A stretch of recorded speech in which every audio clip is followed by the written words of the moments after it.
Welcome to Real Estate Success Partner. We're your hosts, Devin Dubuc, David Wynn, and we're here to talk about how to have great success in any market. Today, David, we got another guest from you. I don't know where you keep finding these awesome people, but who'd you bring in today, my brother? Man, we are lucky to have Brian Jenkins from Salina, Texas, and one of the best realtors that I know. Salina, Texas? Man, I'm from Salina, Texas. Do we know each other? We do live in the we do know each other. just a little bit. Yeah, our kids go to school together, right? That's exactly right. Great stuff, man. Great stuff. So Salina, Texas, is that where you're from originally?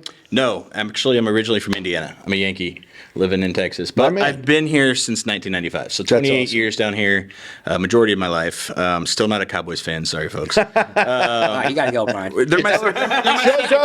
Show's over. They're my second team, but I've lived all over North Texas for a stint, about 3-4 years. Was in San Antonio. Killer. Had family in Texarkana, spent a lot of time out there. So I pretty much know a lot of Texas, maybe not far west, which is probably okay because it gets dry and hot out there. So I remember driving out to Vegas a couple of times, and there's miles that you go by, and there's just nothing. Flat. Yeah, but you can speed. Yeah, you can. You can do definitely do that. Yeah, as long as your car can do it. So if you think about the old Wild West, it still exists. Yes, it's still there. Yes, it does. Yep. West Texas, baby. That's it. So Indiana, what part of Indiana were you from? Really closer to Chicago. Oh yeah, Maryville, Chi-town. Indiana. Spent some time outside South Bend and Fort Wayne. That was my childhood though. That's okay. And so I remember shoveling snow. And snowballs and the cold. You see the cold weather for sure. And I'm different because I don't mind cold. When you get snow here, I'm all for it. I'm the guy out in the shorts and t-shirt with a snow shovel shoveling driveway, right? My wife still makes fun of me for that. 100%. I'm from Kansas originally, so I get the same thing. And my dad's actually up in Indiana, right outside of Fort Wayne, a little town called Beppis. I don't know if you may have flown through it. That's it. Very small. It's pretty tiny. Yeah. Good stuff, man. In fact, the main street where the little storefronts are that don't exist, there's no stores there anymore. Right. He owns them. He's right there. Oh, that's very cool. That's him. Yeah, Gary Dubuc. So that's where the Dubuc comes from. But not Iowa. No, not Iowa. Funny thing is that if they would have spelled it the correct way, right, we probably wouldn't have problems with people butchering the name, right? It's Dubuc. It should be Dubuque, but it's not. Yeah. And people send it's Dubuc, Dubuque in grade school. Yeah. Kids are mean. Your son hasn't heard that, does he? He has not heard that. Okay, good. Yet. Let's keep that one. I won't tell my kid that one. Shh. No. So anyway, you come out here, you said about 28 years ago. Yep. Good stuff. And you jumped right into real estate. No, I was in high school. I should have. Had I done that, I would be. Oh, you'd be a rich man. Oh, extremely. No, so I graduated from Lake Dallas High School, which at the time was a 3A little school. Now they compete with Prosper and Frisco and all those others. And ultimately went to UT Arlington. So I kind of stayed local. You did? In North Texas. Got my feet wet there. The fun times, the parties and the fraternities and stuff. You got to do it. And it's part of out it. In Fort Worth and Dallas. And then I graduated. Yeah. That was a whole different ballgame. Surprise, and, real world. What the heck am I going to do? And I got into insurance sales. Okay. And so did that for Geico for a little while. My man. And they came and they said, well, we need some people to go and do claims. And I went, let me do something. So I went and did claims, did that for a while, and then went to San Antonio for a few years, worked there. I bet you got some stories on that. San Antonio is a whole different beast. Yeah. I think it's a lot different now than it was when I lived there. But that whole town has changed so quickly. Right. For good and bad. Just depends on where you're at there. But I had some really interesting experiences there that I do relate to with my customers when they talk about life. But then came back up here and I was going to open a bar. And I'm going to tell you, that's not an easy thing to do either. That's what I've heard. And so I decided to scratch that as I did the research and try to get the funding and all that lined up. And little did you know, they shut down often. They do. And I'm glad I never did it because the location I was going to do it, they decided we're not going to have parties and stuff here. And it was downtown Plano. And I was like, you know what? That's not for me. So I stayed in claims for a long time, claims management, did all that. And then ended up managing a law firm. Okay. And did that locally for a few years and then just said, I'm out. I got to go do something where people don't yell at me all the time. I love it. And I got into real estate. And the funny part about that, you never know what to expect. Yeah. You think, you go and you take these tests. And, that's right. And you think you're being taught how the business works. And everything you're taught does not matter. You don't use it. You literally pass a test and it means nothing. Yeah. And it's a hard test to pass. Don't get it wrong, guys and gals. Like, it's not an easy test. It really is. Yeah. It's more about the bylaws and all the things that you really don't use. You have to know from the regulatory side. Correct. But when you're out there actually selling real estate and getting to know people and learning how to communicate and negotiate, that's not part of the test, right? No. It is not. Or I think maybe the best one is how to prospect, right? There's where it was going. So my first year, my dad and I both kind of started at the same time. He retired, and then I just decided needed to change. And we joined this tiny little Nathan Grace was the name of the company. They got bought out. They don't exist anymore. Sorry, Nathan. What you don't do is you don't go into a business.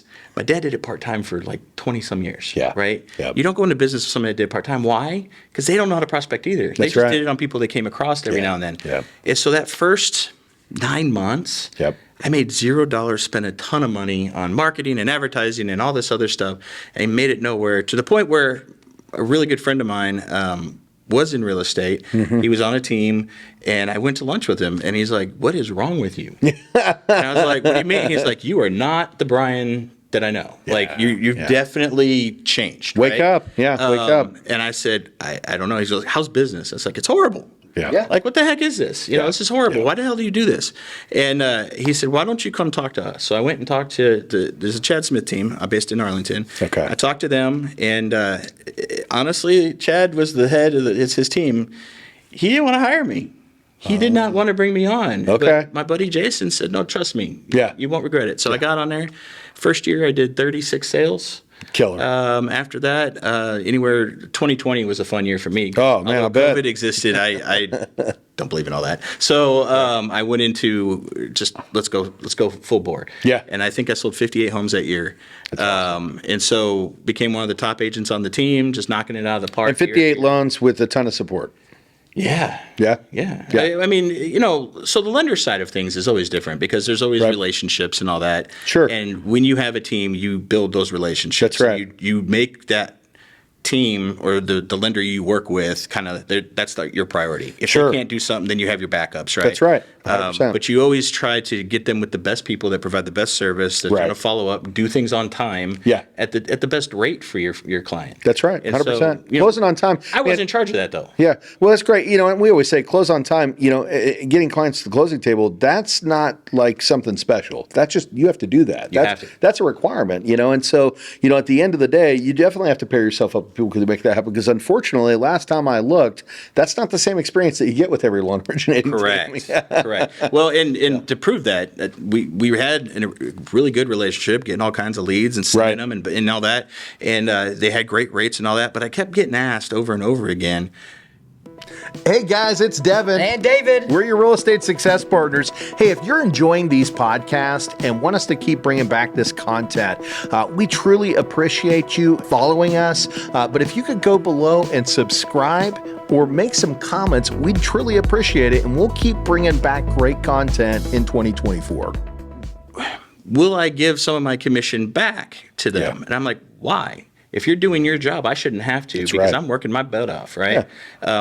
And with my buyers in particular, we're showing a lot of houses. There's a lot of time spent, a lot of money spent up front to list homes and show. That's a red flag right there. It was. Yeah. And it kind of soured me. And I was like, I don't want to work with people like that. But what I've come to determine is that it is about the customer service. It's rates are one thing, but you get what you pay for. That's it. Right. 100%. And I'm not saying go out there and get a 10% rate when everyone else is at 7. No, right? Don't not at all. But you got to look at the big picture. I'm big on reviews. Yep. Like go look, do your research. That's right. If your agent doesn't have somebody, that's a red flag to begin with. No question. Because in this business, I get calls literally every day. Yeah. From some lender wanting to, meet for lunch and do all this other stuff. And David calls me once a week. And it's not for lunch, though. It's just to talk, hey, is there anything we need, right? And it's part of our process. Important. Yeah. Being available on the weekends when we work the most. Yep. And then just, hey, what do you need? What is it that you need? And then here's what we got going on. Is any of this going to help you? Do you have any clients that it would help? That's it, 100%. So yeah, I mean, I cherish relationships that nurture each other. Well, we talk about this, your relationships need to be with like-minded, like-hearted people, Correct. right? That's super important. And it's a phrase we use all the time. And it's because we found at this stage in our careers, because we're not the young strapping lads we once were, right? I may not have been. You could have been. I may wasn't. Yeah, but at the end of the day, we've come to a point in our careers where we don't want to do business with just anybody. Yeah. We want to do business with people that we like to work with, Yep. and that we know that we can rely on just the same way that they can rely on us. I can hand it off and not worry about That's it. Exactly. Set I it got and enough forget to it. worry about. Yeah, Yep. you know that they're going to do their end on their side of the team, and you're going to do on your. And at the end of the day, you're going to be communicating. And that's the three biggest things that we hear most realtors are complaining about is closing on time, alarmingly enough, right? Clear communication throughout the loan process. That's funny. Why are we not talking to the people that we're doing business with, right? And following up with the leads that you're providing. You're out there doing the hard work to bring these people through the door. Yep. If you're going to take the time to share that with somebody, man, they need to act on that, right? They do. Yeah. And it even takes it a step further to find solutions when there are issues, right? When there's opportunities that present themselves, got to find that solution. That's right. The same buddy that got me on that team, I talked to him the other day, and he said, "Are you closing stuff?" I'm like, "Well, not like I was. The market's changed, Yeah, right? We it's a got to different adjust market. to the market." I said, 100%. But he goes, "My stuff's falling out." I said, "Why?" And he's not one to do that. Like, he's a Yeah. really top agent. And, Yeah. and Well, he brought said- you over there, right? He said, "It's the lending side." He goes, "People either losing their jobs, things are changing, but the that's lenders happening. aren't finding solutions to what's coming That's up." a problem. Yeah. That's a problem. What they say, I just got back from a conference. We talked about it before I came on here. And we had over 250,000 loan originators in the United States a couple of years ago, right? We came down to about 140,000 last year. They say once renewals hit at the beginning of 2024, we're going to be less than 90,000 originators. And what do they consider originator? That's any person that closes at least one transaction a year. Now, not a ton of transactions, but at the end of the day, we know that some of those were doing more, right? And why is that? That's because a lot of the lenders out there are not doing the right activity to stay successful. And that's unfortunate because, they're going to miss out on a great industry. This is a phenomenal industry if you find a way to win. But that's what it takes, is finding a way to win. And, what you're talking about is your friends got agents out there or loan officers out there that are falling apart because they're doing the wrong activity. As a result, he's struggling because they're not holding up their end of the part. That's not a problem for you because you've made sure you've paired yourself up with the right people. But I want to go back and talk about something. So you did 58. Did you have people that worked underneath you at that time, or was that just all you, brother? That was so here's what I had. I had a closing manager. Okay. Well, her job was to, from the time we went under contract, take over from there. But you're not out. That's right. You get questions, and you've got to get, anytime you've got a team situation like that where you're handing off somebody, you've got to make sure that who you're handing off to is phenomenal. 100%. And she really was. Yeah. Her name was Annette, and to this day, my past clients I worked with, they're like, "Do you still use Annette?" I can. I absolutely can. I don't because I do it all myself. Yeah. But she was phenomenal. But the other part of that is you got to make sure that they're okay with that because they built that relationship with you, right? right. You got it because you get relationships all the time. You talk to them. You're and as you good got as your someone name. Call or you're not available because you went on vacation. Let's say. Yeah. They're going, "Hey, where's David?" Yeah. I need to know where he's at. Well, they made a relationship with you. They want to call you, even though you have a team. Right. Yeah. I don't know why. I mean, Yeah. I'm not a people person, but that's what they Yeah, want. you are. So you've got to Yeah, you convince them of that, right? And so, at this point in the team that I'm building, because it's a bit about over a year, but it was the worst timing to start a team. It was definitely an interesting time to get started on a new project. Costs went up, right, and all that stuff. So They did. We did that. They did.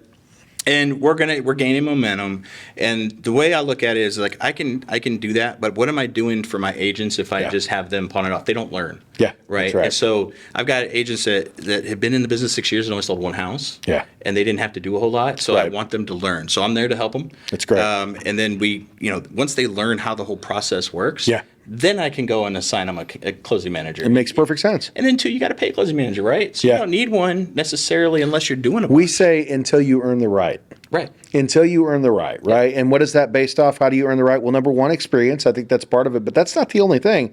The main thing to earn the right is you got to bring the business in, right? When you start bringing that business in, you've earned the right to have somebody else to transition that over to.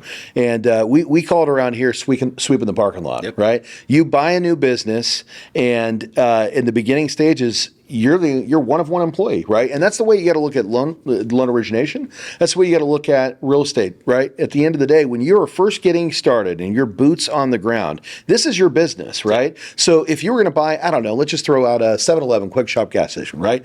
And at the end of the day, you have just enough money to stock up full of products and to get the business up and running and get the lights on, but you can't afford to hire somebody. Guess what? You're stocking the food, you're cleaning the parking lot, you're ordering the inventory, you're cleaning the bathrooms, and you're sweeping the damn parking lot, right? So we call it sweeping the parking lot. But once that business starts to flourish because you've put in that hard work again and again and again to make that business successful, well, now you've earned the right to have somebody else help out. 100%. And now you can start to transition some of that off, because what do you want to do from here? We want to grow. Yeah. We want to grow, because that's how great businesses grow. That's it. Yeah. That's it. And I'll tell you what, when I started this branch, Brian, I was one of one employee, right? One of one employee. And, we grew this to a point where at one point in time, I'd love to say those numbers are still where we are today. We were closing 347 loans a month, right? One of one. I swept the floor. I cleaned the parking lot. I did the marketing. I did what it took to build that business, right? And that's exactly what you're talking about. I love it, man, because, a lot of people that are watching this, and they're going, man, how do I create great success? It's finding a plan, putting it in motion, continuous work to keep it going, and it doesn't stop until the success happens, and it still doesn't stop. You just get to add some friends that can help along with you. That's it, 100%. In fact, a lot of times it's more work, it's just different work. That's it, right? Different work. Yeah. That's right, different work. It's your child. It is, 100%. And that's really it. And there are times where you don't want your child. I'm joking. You don't want to be around them because they're having their little fits and things, and you're like, I got a 2-year-old, right? But ultimately, like right now, we're in an interesting timing, because right now we have to talk to our clients about, and really anybody that is interested at all in buying or selling real estate, about what is the norms, historical norms. That's right. Because for years we've now been at 5% or lower on mortgage rates, 100%. and we're now at the historical norm. 7-8% is the historical norm. Yeah. And there was a time when I was really little, early 80s, 18%, 16%. That's right. My parents bought a house with that. And in the 90s, it was 14%. 90s, it was 9s and 10s. Yeah. We literally just talked to an agent a few minutes ago, actually, and she's been in the industry for 3 decades. And that's what she said. She said, well, the norm was 9s and 10s, right? Yeah. And, I think she even maybe had kind of transitioned a little bit into rates are a little high right now. And it's like, no, they're not. You gotta get the right message out. Yeah, that's right. The key. That's right. And education is number one in our business. It is. I've got agents out there that I run into, that I do business with, that are the flashy ones, right? Yeah. They got the nice cars. They dress super nice. That's and right. all this other stuff. And they may sell 30 homes, 40 homes a year, but here's the kicker. Their clients don't come back to them. Yeah. And you see their reviews, and they're 4 out of 5 stars, 3 out of 5 stars. Sure. They're not the 5 out of 5 consistently. That's it. Yeah. And you wonder what's going on with that. And I know what's going on with that. Yeah. It's they're in it for them. They're not in it for their clients. Man, I love that. And that's key. And so with my agents, and one of them's my dad, I have to constantly remind them, hey, the outcome is not what our goal is. Our goal is to find them a home and get them comfortable to where 5 years from now, when we call them, they're in so love with their house that they don't want to move, but they're moving for whatever reason, so they call us. That's right. And thankfully, I get that. So I've been in the business now a little over 7 years, and I'm getting that refresh, because the average is 5 to 7 years. That's it. Yeah. So I'm getting those people that are calling me, hey, the repeat business, because you gave them a 5-star service at the time that they did business with you. I'm sure you've got a follow-up system to where you stay in front of them. In fact, I know you do, because we talked about it. Yep. And at the end of the day, when it's time to think about something else, guess who they're calling? That's it. Yeah. That's it. The hardest business to get isn't the past clients. Yeah. Because those, if you did your job right, they'll come right back to you. That's right. And I ran into one. This is funny. It was during 2020, and I sold so many. Some of them I showed 3 houses to. Yeah. They bought it, and I really didn't spend a lot of time with them. Yeah. And then I handed it off to a closing But you still gave them the same experience. I gave them the same experience. That's right. It was super nice. And I ran into them last 2 weeks ago, getting a haircut. Yeah. And they didn't even recognize me, and I didn't recognize them. But I'm looking at her, and I'm like, I know you. And right before we walked out, I was like, I sold you a house. Yeah. She goes, you did. I remember you. And I'm like, why didn't you say something? She's like, I just didn't think you remember. I'm like, I remember everybody. Yeah. Right? I may not remember the name right off the top of my head, but I remember a face. But you were thinking about it that whole exactly time. which house it was. I could drive to it. Yeah, I love that. I love that. And that is actually really cool about our business. Yeah. is they'll come back to you. So you build long-term relationships. But out of those long-term relationships come opportunities. I bought my house because of one of those. Oh, wow. In our neighborhood, I sold a guy a house. He built it. I was throughout the whole process. I know the builder, quality, everything. 2 years later, he calls me. I'm moving to the Philippines. And I walked in. I said, here's my offer. It was slightly below market. Right. Just because he didn't have to do anything. Yeah. And phenomenal. I mean, That's I love killer, it. man. So, That's I cool. mean, you love and good for him going to the Philippines. I've heard some great. We have some employees over in the Philippines, as you know, because we've talked about this. We have some virtual assistants that work on the team. They come to our meetings and they're part of our team. We talk to them literally every single day. But the cost of living over there in the Philippines is just a fraction of what it is here. And people that sell here and move over there, man. I literally just watched a segment on this the other day. Live a pretty killer life. Oh, and he was still working. He worked remotely, and he's in IT, right? So 100%. him and his wife both still worked remotely. They own 2 properties over there. Beautiful. One in the city, one in the mountains. Which I was asking him all about it, and he's like, "You come to the Philippines, visit me." I'm on the way. There's a lot of stuff going between here and the Philippines. We'll see what happens. But no, it is cool, and Costa Rica's the same way. It is. Moving to Costa Rica. We've been. Yeah. We took our entire team to Costa Rica one year. Right before COVID. Team, I don't get to go to Dave, was it awesome? It was awesome. How many times did you go back? I think I've been back like 4 or 5 times since that first trip. Yeah. Zip lining and the whole 9 yards. Oh, man. It's just. We did it all. Talk about a fraction of the cost. Yeah. It's a fraction of the cost. And it's just the So people. that's where I'm retiring. Is what The people are great. The people are great. The food is great. The fruit. I mean, let me tell you something. You've never actually had fruit until you get it picked from the jungle and at a farmer's market on the side of the road, right? I mean, there's no preservatives or additives as it's set on a boat to get shipped across sea. I'm telling you, those little bananas we get over here that just taste terrible. Plantains. Yeah, no, they're bananas. Oh, they are? I don't know what they call them. They're not really bananas, but they're tiny. They're like this big, not the plantains. And I've had them here and they're just terrible. You go over there, it's like the sweetest, most amazing fruit. Yeah, so Costa Rica, the Philippines, like Putting amazing. that on my stuff. list. You got to do it. So you bought your house from this guy, but I want to go back and talk about something because you said something that's really important. What we found, and we hear this from all the best agents, is the agents that get into this industry to make quick money, man, they're here, they do what they do okay, at the end of the day, but they don't have that long-term stigma that keeps us all in this industry. Right. And people don't come back. But what we found is the great agents, the ones that are truly successful, they're the ones that absolutely care, right? Yeah, they do. And they're not just in it for the money. What we found, and what we found those agents find as well, is that when you do it for the right reasons, you're blessed with money, right? That happens. But the bigger blessing is leading people to homes, seeing the looks on their face when they're able to achieve that home ownership on that dream home that maybe sometimes they didn't think they could even buy. Yep. And that's because of the works of you and the people that are working around you. And man, I think that you share that passion. And that leads me to one of our favorite questions to ask, right? David, do you want to hit him with it? Oh, yeah. 7 years in real estate, huh? Just over, yeah. What's the one moment or achievement that you're most proud of? I don't like that question because there's so many. There are. Right. So that's why I went. How do you pick one? How you pick one? So I want the one that made you say, "This is I love why, this. This is why I'm a realtor. This is why I chose this profession over every other profession." Yeah, because you've had a This few is why I professions. continue to do what I do. have, yeah. So unlike claims where people yell at you and disagree with you and all that, it's very rewarding in real estate for 2 reasons.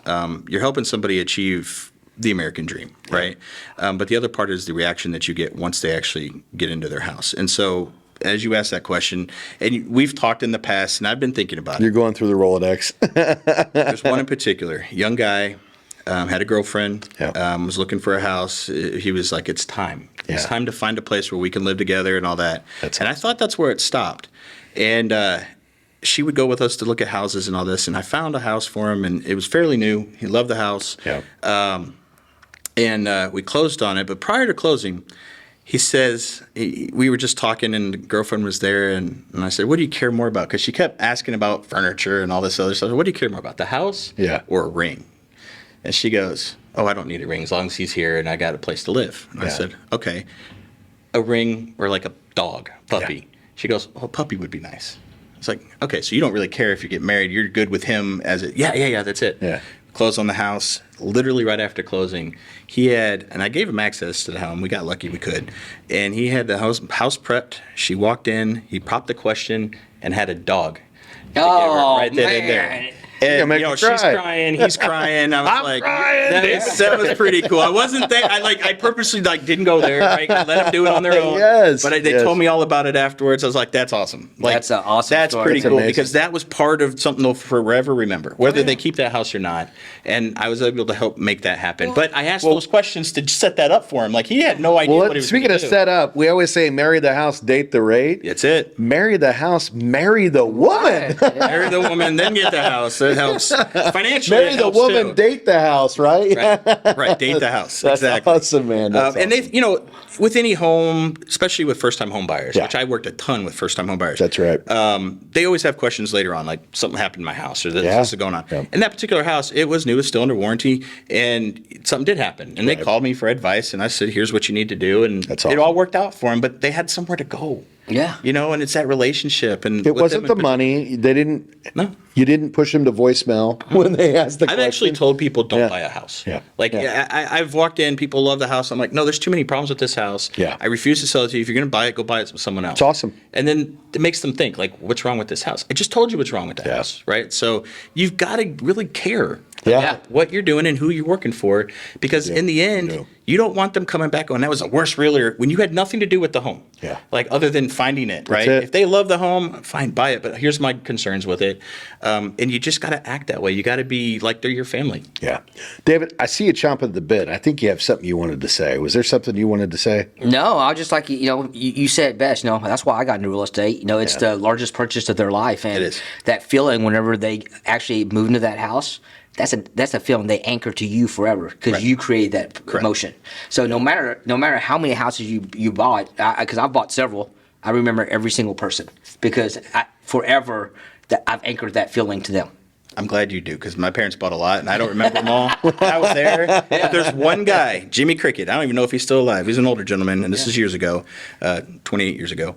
And there were things when I went with my dad looking at houses, and he said, at the time, he said, I would ask a ton of questions because I was in high school. So I was asking a ton of questions. And I said, how do you know what your payment's going to be? He goes, on average, you assume it's 1% of the cost of the home. Sales, yep. So, Right. so if you're buying a $500,000 house, assume that your costs are going to be $5,000 a month. And I said, that seems expensive. He's like, not really.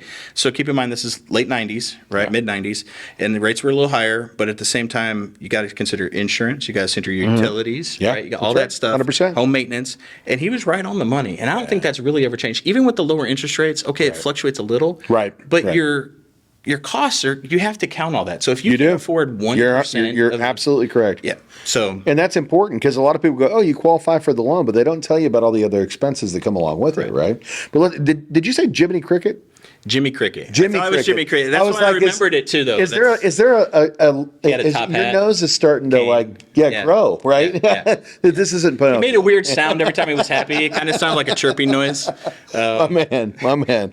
I love it. So I do have a question for you, and you answered a great one right there. But if I'm a new home buyer and I'm out there looking for a house, what's a great piece of advice? Right, just something that you think people need to know when you think about your role. Because I know there's a ton of ways to answer that, right?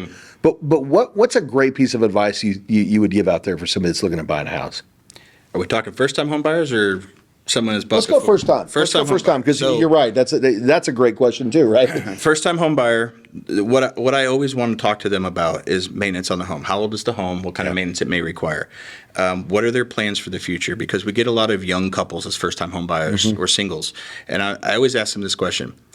Where do you think you'll be in 5 years? Yeah. The average homeowner's 5 to 7 years. Yep. That's right. Where do you think you'll be in Clockwork. 5 years? Because if you just got married or you're pregnant and having a baby soon or something along those lines, your 5 years from now looks a lot different than it does now. Yeah. And you've got to think about schools. You got to think about all this other right. stuff. So you may not want to be in downtown Dallas in a condo with a baby or a 5-year-old starting school. That doesn't work out very well, right? Yeah. And so we have these conversations. So I think understanding the client, understanding the buyer, getting to really get to know them, and then asking the right questions of what does your future look like? What do you think your future looks like? That's right. It doesn't have to necessarily go that way, but what do you think it will be? And a lot of them don't have an answer. Like, oh, yeah, okay, I'll have kids or whatever. But when it comes to the home, well, I don't know. Well, how long do you think you'll be here? I don't know. 3 years, 5 years, 10 years? Okay. Yeah. Do you think you'll be here 20 or 30 years? No. Yeah. Now that's important, right? It is. If you're not going to be here 20 or 30 years and you start asking me questions about your mortgage, there's a different conversation happening than someone who plans on living there forever. No question. Right. And so what's really interesting about it all is the answers that I've gotten, they've all been pretty much the same. And my response is this: well, your options are you sell, you stay, or you turn it into a rental. And they never think about that stuff. Yeah. They never think about it. Well, how could I have a rental? I got to buy another house to live in. No. You get with my lender, and they'll talk to you about refinancing things, getting you hooked up on another one. And I promise you can do this. But let's not overspend on the house to begin with. That's perfect. And let's make sure it's something that you can live in the event that you have to for a long period of time. Well, I think I see your superpower. It's one of the questions we like to ask, and it's, Brian, you get the crystal ball out. And you look into their future, right? And that's important because when you're looking for an agent, you want to make sure that the person that's representing you isn't just about the dollar, which we already know that's not the case with you, but that they're also going to help you buy the house for all the right reasons. Right. And if they're not asking great questions, you may be led to the wrong home. And that's not what Brian's doing over here. He's taking the time to sit down and consult with you and look into that crystal ball and go, hey, what does that future look like so that we can guide you to that perfect house? And that is definitely not a rookie answer. No. That is a veteran answer, and that, brother, is why you're having great success. Well, and it's buyer's consultations are the most important thing you can do, right? Yeah. If you're going to represent buyers. That's right. Seller consultations, they call them listing appointments, but I call them consultations because an appointment means that somebody's paying somebody. Right. A consultation is I'm going to come in and give you my opinion on this based on what you're telling me. Right. And we're going to figure out a solution for you, whatever that looks like. And it looks different for everybody. 100%. And if you're not getting that out of an agent, buyer's consultation, listing consultation, then something's wrong. Yeah. Right? Because that means you're not understanding how good the agent is. That's right. First and foremost. Yeah. And two, there's so many things that can go wrong. I've done over almost 400 transactions in 7 years. Yeah. And the average agent sells, I think the number is like 7 to 10 homes a year. That's right. So I look at that and I go, okay. And right now, I think that average is a little lower. Oh, absolutely, right now. Yeah. Like your average agent might sell one this year. That's right. But if the average is 7 to 10 and I sell 40, that means I got 4 years worth of experience in one. Right. It. So over 7 years. We talk about this all the time. Yeah. We do. And what's really funny about that, my dad's been a licensed agent in multiple states for 30 years. Yeah, 100%. But I have more experience in 7 than he has in 30. We had this conversation just last week. We were talking to a gentleman down in Florida, and this guy, and this number is going to blow you away, closed 291 loans this year with 4 people underneath him, not realtors, just 4 people on his team. The guy's a crazy hustler, but he's been in the industry for a very short period of time, but he has more experience than almost any other realtor that's been doing it for 30 years. Well, not all. Doing that many in that short amount of that's time. It. If he's killing it in this market, that's right. What's he going to do if the rates drop? Oh, man. Yeah. And we know the rates will drop, right? But what's he going to do when the rates drop? Like, that 290 something is going to be astronomical. He's definitely going to have to hire a lot larger team. Yeah. Right. There's no way. You and I both know, when you're doing those kind of numbers, first off, you're insane.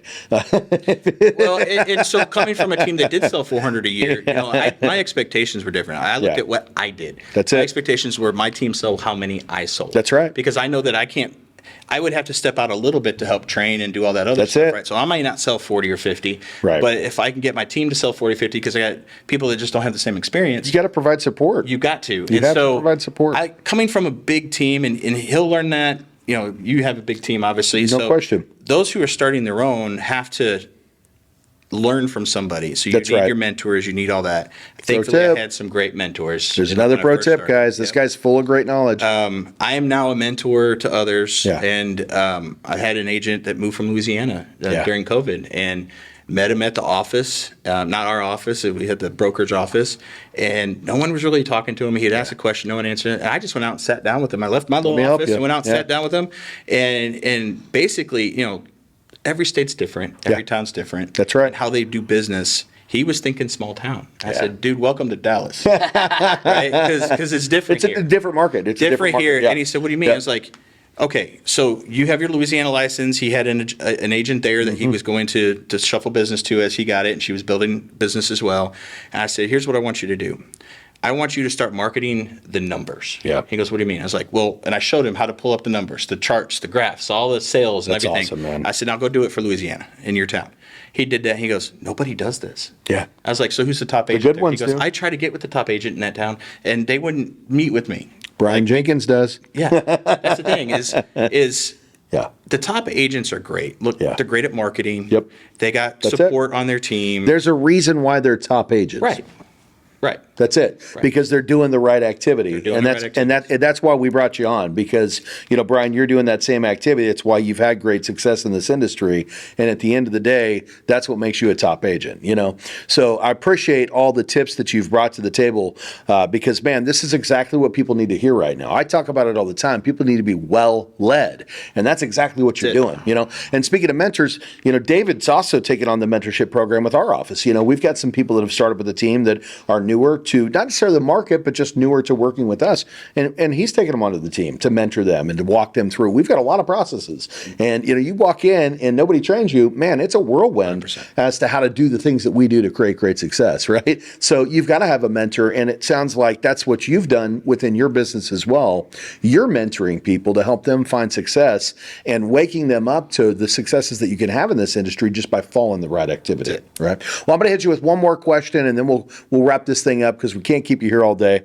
But right now, interest rates, right? We talk about this all the time. They've slid up. We talked about it a minute ago. It's definitely not the highest rates have ever been, nor do I think it's the highest they'll ever get, right? I think we'll see higher rates at certain points in time over life. We never know what the future is going to bring us, right?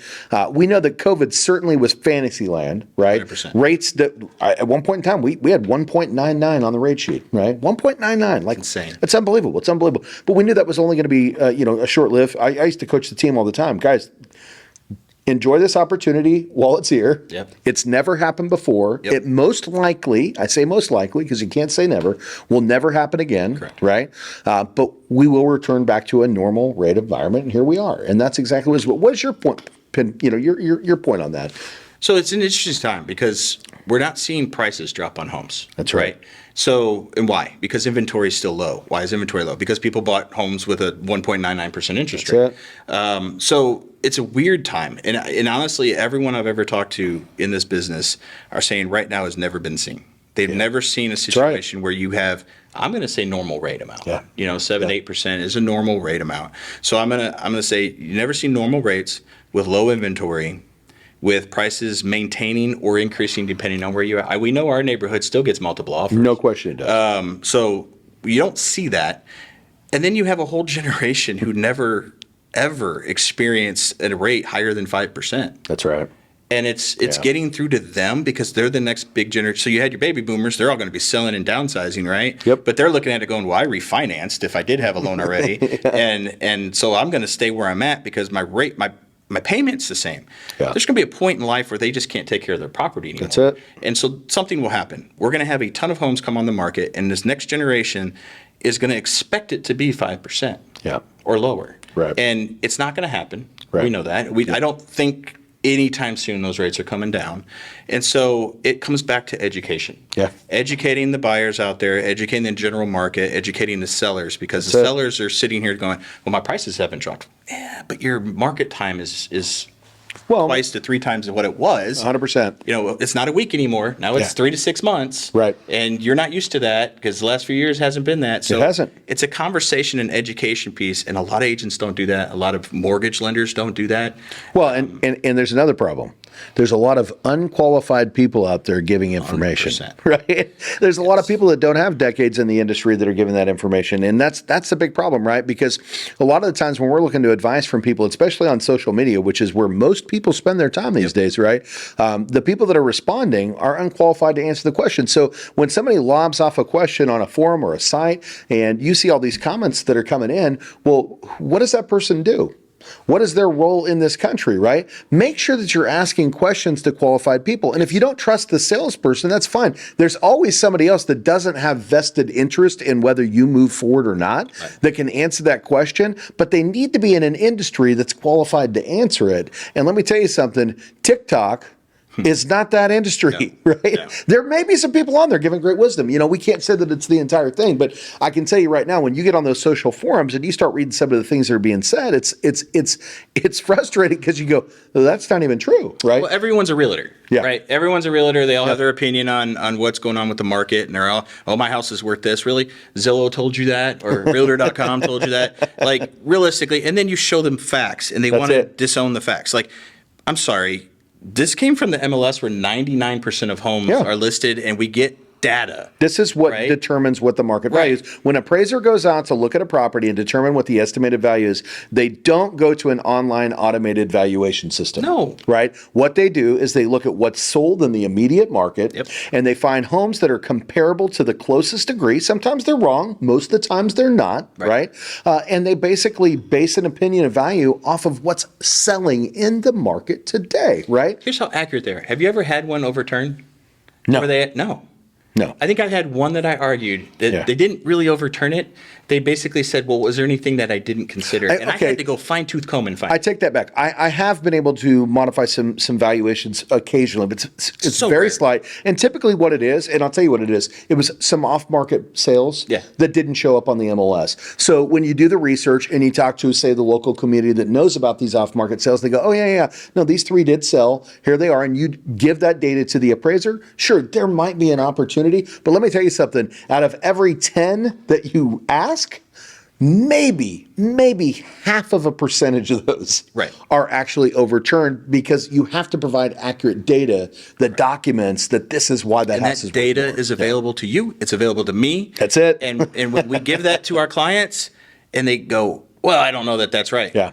So ask the experts, Yeah. guys. Ask the experts. And like I said, I know a lot of times it's tough because you go, but you're trying to sell me something.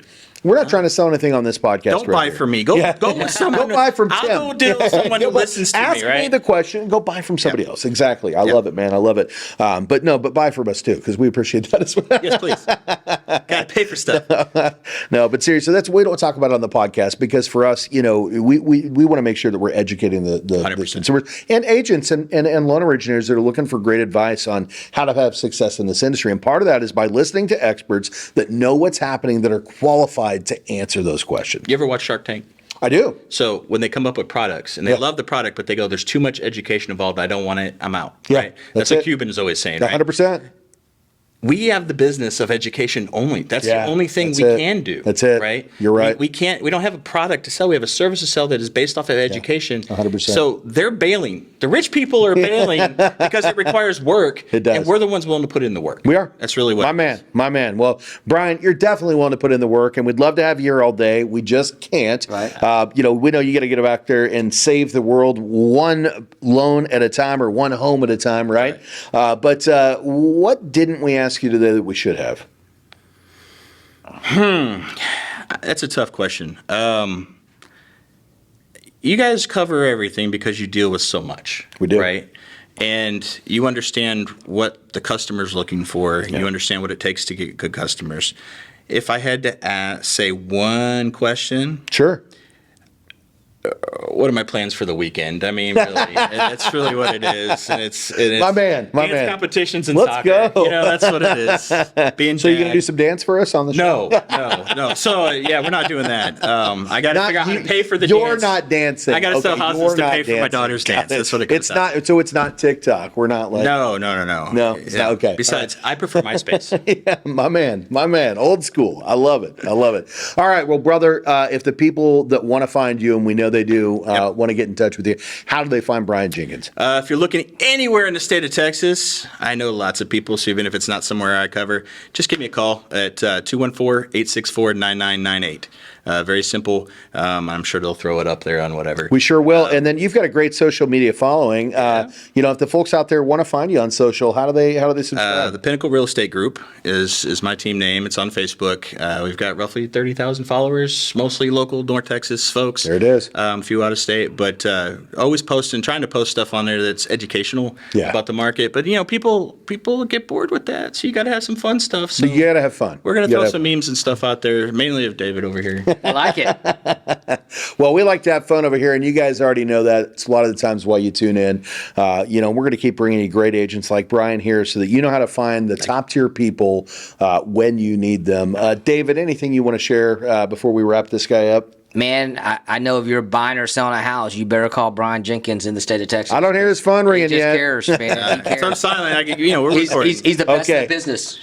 And we know because we talk every week. That's right. That's it. That's right. Well, that's part of our process. It is. We're coached, and we make sure that we take our process very seriously. It's important. It's super important. So, nice. Well, guys, we're your real estate success partner. I'm Devin Dubuc. I'm David Wynn. And if you want to check us out, come on over to realestatesuccesspartner.com. Again, that's realestatesuccesspartner.com. We put these things out on all your major platforms: iTunes, Spotify, iHeartRadio. If there's a podcast channel you like, we're probably on it. And we'd love it if you come over to the Dubuc team. You can find us on Facebook, Instagram, or YouTube. And that's where you get to see the visual, right? So if you want to check us out, see what we're doing over here, see how we dress, right? I don't know what you're looking for. Come check us out. Put some comments in there, and maybe we'll have you on as a guest. We'd love to hear your feedback. So until the next time, we'll see you then. Bye, guys.